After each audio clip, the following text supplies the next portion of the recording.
With China in charge, we took in hundreds of billions of dollars from China in tariffs, and they understood, honestly. World ஃபுல்லா பேசிக்கிட்டு இருக்கக்கூடிய ஒரே ஒரு வார்த்தை reciprocal tariff, பரஸ்பர வரி. வெறும் 34 கோடி மக்களுக்காக, அமெரிக்க மக்களுக்காக, உலகம் முழுவதும் இருக்கக்கூடிய 530 கோடி மக்களை வாட்டி வதைக்கிறதுக்கு திட்டம் வகுக்கிறாரா ட்ரம்ப்?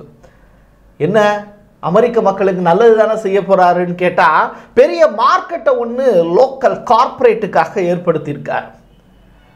நம்ம பொருள் தான் நல்லா இருக்காதடா, அப்புறம் எவன்டா வந்து வாங்குவான் அப்படிங்கிற கதையா இப்போ கார்பரேட் முதலாளிகள் ஒரு புறம் கதறிக்கிட்டு இருக்காங்க. அப்போ உள்ளுக்குள்ள வரக்கூடிய பொருட்கள் வராதா அப்படின்னு கேட்டா, நீ தான் அடைச்சிட்டியடா, நான் வேற ஒரு கம்பெனியை பார்த்து போய்க்கிறேன், வேற ஒரு நாட்டை பார்த்து போய்க்கிறேன்னு எல்லா நாடுகளும் அமெரிக்காவை விட்டுட்டு இப்போ வேற நாட்டை நோக்கி ஓடுறாங்க. அப்போ இந்தியாவினுடைய நிலை என்ன அப்படின்னு கேட்டா, இந்த டாரிஃபால இந்தியாவுக்கு ஏற்பட்டு இருக்கக்கூடிய பாதிப்பு என்ன? ஸ்மூத் ஹாவ்லி அப்படிங்கிற பேரை வச்சு 1930 இதே அமெரிக்கா செய்த சேட்டை என்ன? டீடைல்டு ரிப்போர்ட்டா இதை பத்தி நம்ம பேச போறோம். வாங்க பார்க்கலாம் உறவுகளே, இது பிரசாத் சிக்னேச்சர்.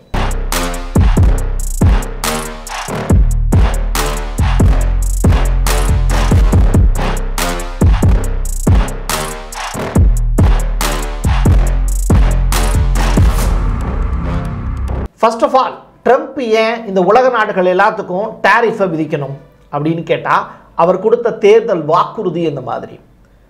ரெசிப்ரோக்கல் டாரிஃப் அப்படிங்கிற வார்த்தையை அவர் தேர்தல் முடிஞ்சதற்கு பிறகு ஏன் சொன்னாருன்னா, அந்த வார்த்தையை மையப்படுத்தி தான் அவர் தேர்தலில் மக்களையே சந்தித்தார். இப்படிப்பட்ட நிலையில் அவர் இந்த நிலையில் டாரிஃபை வந்து போடாமல் அவர் பின்வாங்கினார்னா, மற்ற நாடுகளுக்கெல்லாம் வரி விதிக்காமல் பின்வாங்கினார்னா, 3வது முறையாக அமெரிக்காவினுடைய அதிபராக வேண்டும் அப்படின்னு அவர் நினைக்கக்கூடிய கனவு தகர்ந்துடும்.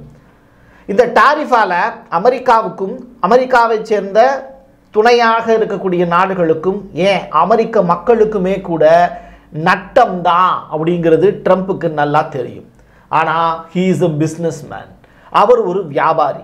அப்போ உள்ளூரில் இருக்கக்கூடிய வியாபாரிகளுக்கு ஒரு பெரிய சந்தையை ஏற்படுத்தி கொடுக்கணும்.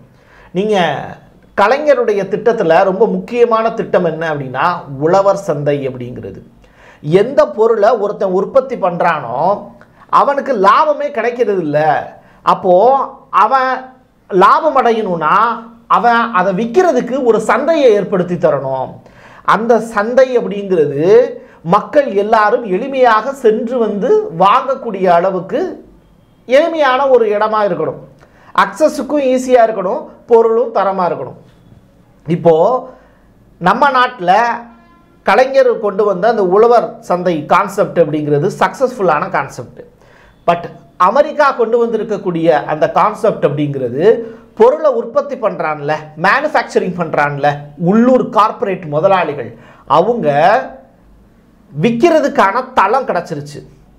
நீ இந்த பொருளை விற்கலாம், மக்களும் வந்து வாங்குறதுக்கு ரெடியாக இருப்பாங்க. ஏன் அப்படின்னா, டாரிஃப் போட்டு மற்ற நாடுகளுடைய இறக்குமதி வரியை நான் அதிகரிச்சிட்டேன். அப்போது லோக்கலில் இருக்கக்கூடிய பொருட்களை தான் இவன் வாங்கி ஆகணும். அப்போது இந்த பொருளை அவன் வாங்குறதுக்கு வருவான்.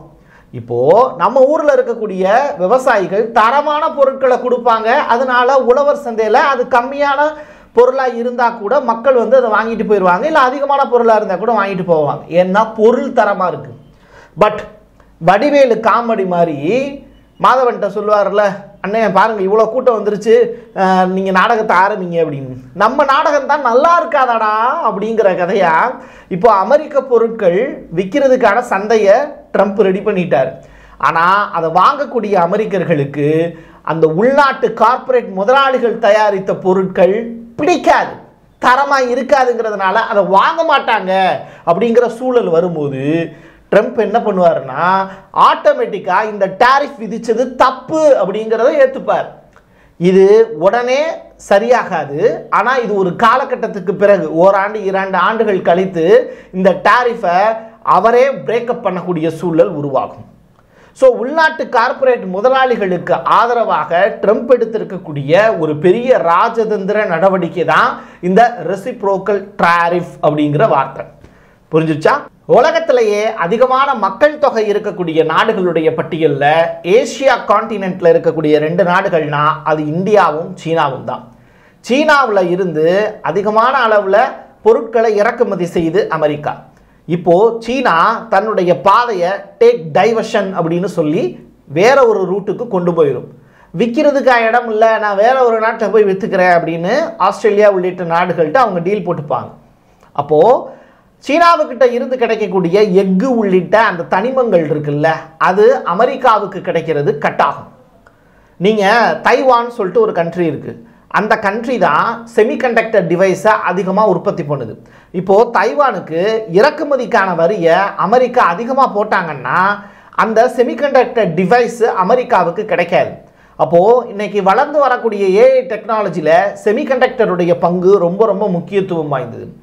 அப்போது இந்த பொருள் அமெரிக்காவுக்கு கிடைக்கல அப்படிங்கும்போது அந்த செமிகண்டக்டர் டிவைஸை வச்சு அந்த போர்டை தயாரிக்கக்கூடிய வேலை டெக்னாலஜி அமெரிக்கா கிட்ட இருக்குது. அதை உற்பத்தி பண்ணக்கூடிய பொருள் இருக்குல்ல, அவங்க அதை மேனுஃபேக்சரிங் பண்ணக்கூடிய இடம் இருக்குல்ல, அது வேற இடம். அதனுடைய டெக்னாலஜி அமெரிக்கா கிட்ட இருந்தாலும் இப்போ தைவானுடைய உதவி இல்லாமல் அமெரிக்காவால் அந்த பொருளை சந்தையில் கொண்டு போய் விற்க முடியாது. இந்த பிரச்சனையும் அமெரிக்கா கிட்ட இருக்குது.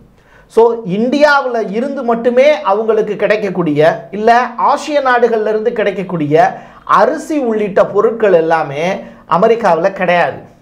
அப்போது அரிசி, மிளகு, ஆமணக்கு எண்ணெய், தேன், இந்த பொருட்கள் எல்லாமே அமெரிக்காவுக்கு வேணும். ஆனால் இந்த பொருட்கள் எல்லாமே இதுக்கு முன்னாடி இந்தியாவிலேருந்து போச்சு இல்லை, இப்போ அதுக்கு தான் ட்ரம்ப் அதிகப்படியாக 26% இந்தியாவுக்கு வரி விதிச்சிருக்காரு. இதனால் இந்தியாவில் இருக்கக்கூடிய விவசாயிகளுக்கும் விவசாய பொருட்களுக்கும் ஏற்பட்டு இருக்கக்கூடிய நட்டம் மட்டும் வரியால் 70,000 கோடி ரூபாய் நட்டமாகும். 7.5 லட்சம் கோடி ஆபரண நகைகள், தங்கம், வைரம், வைடூரியம் உள்ளிட்ட பொருட்கள்லாம் இதே ஏசியன் காண்டினென்ட்ல இருந்து தான் அமெரிக்காவுக்கு போகுது. இந்த பொருட்களையும் இறக்குமதி பண்ணுறதுல அதிகமான வரி இருக்கிறதுனால இந்த பொருட்களுடைய தேக்கமும் இந்தியாவிலேயே கிடக்கும், சீனாவிலேயே கிடக்கும். அப்போ 7.5 லட்சம் கோடி இந்தியாவுக்கு மட்டுமே நட்டமாகும். இதுதான் ட்ரம்ப் முன்வைக்கக்கூடிய விஷயம். இதனால் இந்தியாவுக்கும் நட்டமாகும், அமெரிக்காவுக்கும் நட்டமாகும். ஆனால் இப்படிப்பட்ட பரஸ்பர விதி விதிக்கிறதுனால உள்நாட்டு பொருட்களை வாங்குவதற்கான ஒரு பெரிய சந்தையை அமெரிக்கா இப்போ ஓப்பன் பண்ணியிருக்காங்க. இதுதான் இங்கே ரொம்ப ரொம்ப முக்கியமானது. லோக்கல்ல இருக்கக்கூடிய வியாபாரிகளுக்காக ட்ரம்ப் மேற்கொண்டு இருக்கக்கூடிய ஒரு பெரிய ராஜதந்திர நடவடிக்கை தான் இந்த ரெசிப்ரோக்கல் டாரிஃப். இதில் ட்ரம்ப் வெற்றி அடைவாரா அப்படின்னு கேட்டால் நம்ம 1930ஆம் ஆண்டுக்கு போகணும். அந்த டயத்தில் ஸ்மூத் ஹாவ்லி ஆக்ட் அப்படின்னு சொல்லிட்டு ஒரு சட்டத்தை கொண்டு வந்தாங்க. எங்கே? இதே அமெரிக்காவில். ஸோ பரஸ்பர வரி அப்படிங்கிறது அப்போ கிடையாது. அதே நேரத்தில் இறக்குமதி வரியை ஜாஸ்தி பண்ணாங்க அமெரிக்கா. இந்த இறக்குமதி வரியை ஜாஸ்தி பண்ணதுனால அதற்கு பிறகு வேர்ல்டு வார்லாம் ஸ்டார்ட் ஆயிடுச்சு. ஸோ பொருட்கள் அந்தந்த நாட்டில் இருக்கக்கூடிய பொருட்கள் அந்தந்த நாட்டுக்கே தேவைப்பட்டுச்சு. யாருமே எக்ஸ்போர்ட் பண்ணுறதுக்கு கூட விரும்பலை. அப்படிப்பட்ட நேரத்தில் கொண்டு வரப்பட்ட ஆக்ட் தான் இந்த ஸ்மூத் ஹாவ்லி ஆக்ட். இது அமெரிக்காவுக்கு பெரிய நட்டத்தையே ஏற்படுத்துச்சு. யாருமே அமெரிக்காவுக்குள்ள பொருளை கொடுக்கறதுக்கே ரெடியாக இல்லை. அப்போது இறக்குமதிக்கான வரியை நீ கம்மி பண்ணால் மட்டும்தான் அந்த பொருட்கள் எல்லாமே உன் நாட்டுக்கு கொண்டு அவன் கொடுப்பான். இப்போது இறக்குமதி அப்படிங்கிற ஒரு விஷயமே இல்லாமல் போயிடும். அப்படிப்பட்ட ஒரு சூழ்நிலை 1930 ஏற்பட்டுச்சு அமெரிக்காவில். உடனே அமெரிக்கா பயந்துக்கிட்டு என்ன பண்ணாங்க, உலகின் பல்வேறு நாடுகளுக்கு சலுகைகளை வாரி வாரி கொடுக்க ஆரம்பித்தாங்க. அப்படி ஃபெயிலியரான ஒரு ஸ்கீம் தான் இந்த ஸ்மூத் ஹாவ்லி ஆக்ட் அப்படிங்கிறது.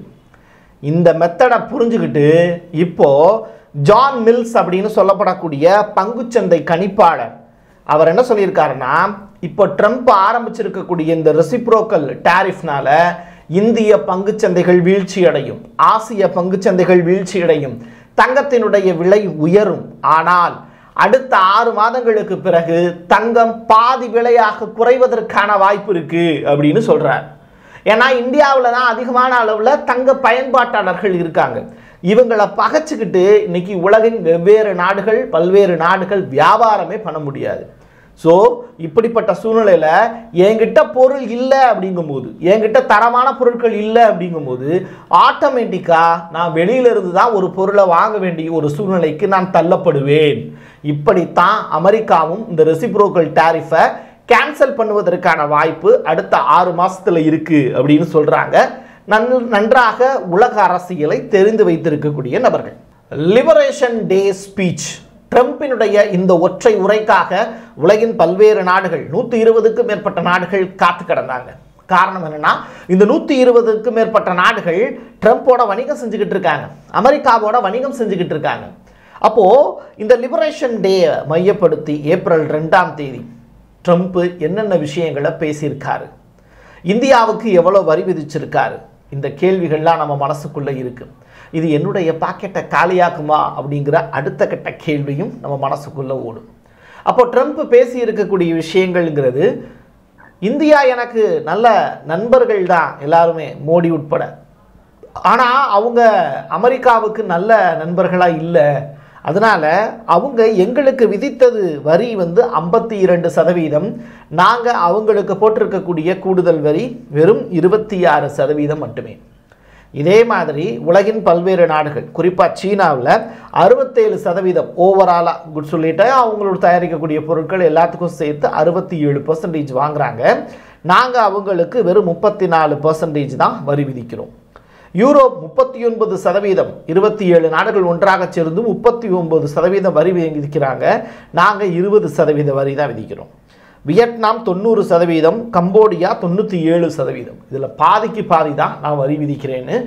அமெரிக்காவுக்கு இந்த இறக்குமதி செய்யப்படக்கூடிய இந்த வரி விதிப்பினால அவங்க இதுக்கு முன்னாடிலாம் $1 ட்ரில்லியன் அளவிற்கு பெரிய அளவில் நட்டத்தை சந்திச்சுட்டு வந்தாங்கங்கிறது இயற்கையான ஒரு விஷயம்தான், அதில் மாற்று கருத்து இல்லை. அதை சரி பண்ணுறதுக்காக ட்ரம்ப் எடுக்கக்கூடிய முயற்சி தான் இந்த ரெசிப்ரோக்கல் டாரிஃப். ஆனால் நீங்கள் ஒரு விஷயத்தை நல்லா புரிஞ்சுக்கணும், கனடா, மெக்சிகோ, சைனா இந்த நாடுகள்லாம் 40% இறக்குமதி வரியை மட்டுமே அதிக அளவில் விதிக்கிறாங்க. அதுக்கு காரணம் என்ன அப்படின்னா, அவங்க செகண்ட் பார்ட்னராக இருக்காங்க அமெரிக்காவுக்கு. நீங்கள் made in China, made in India அப்படிங்கிற வார்த்தையை கொண்டு வந்த மாதிரி அமெரிக்கா இப்போ என்ன செய்ய போகிறாங்கன்னா, மேட் இன் அமெரிக்கா அப்படிங்கிற ஒரு விஷயத்தை உலகம் முழுவதும் பரப்புவதற்கான வேலையை செய்கிறாங்க. ஆனால் இதில் சைனா சக்ஸஸ்ஃபுல்லாக இருந்ததுக்கு காரணம் சைனா விலையை குறைச்சதுனால தான். இப்போ அமெரிக்கா எடுத்திருக்கக்கூடிய இந்த முயற்சிங்கிறது விலையவும் குறைக்க மாட்டோம், தரமான பொருட்களையும் கொடுக்க முடியாது அப்படிங்கிற ஒரு சூழலில் அமெரிக்க நிறுவனங்கள் இருக்குது. இதன் காரணமாக தான் அமெரிக்கா பொருளாதார ரீதியாகவும் இந்த டாரிஃப் ரிலேட்டடாகவும் மிகப்பெரிய அடி வாங்க போகுது அப்படின்னு நிபுணர்கள் எச்சரிக்கை விடுக்கிறாங்க. மதத்துக்கு இணையாக என்னிடத்தில் எதுவும் இல்லை, ஆனால் மதத்துக்கு அடுத்து எனக்கு இருக்கக்கூடிய ஒரு பெரிய ஒரு கனவு என்ன அப்படின்னா இந்த டாரிஃப் தான் அப்படின்னு ட்ரம்ப் பதவி ஏற்கிறதுக்கு முன்னாடியே சொல்லியிருந்தார். ஒரு அரசு இயங்கணும்னா வரி கண்டிப்பாக மக்கள்கிட்ட வாங்கணும்.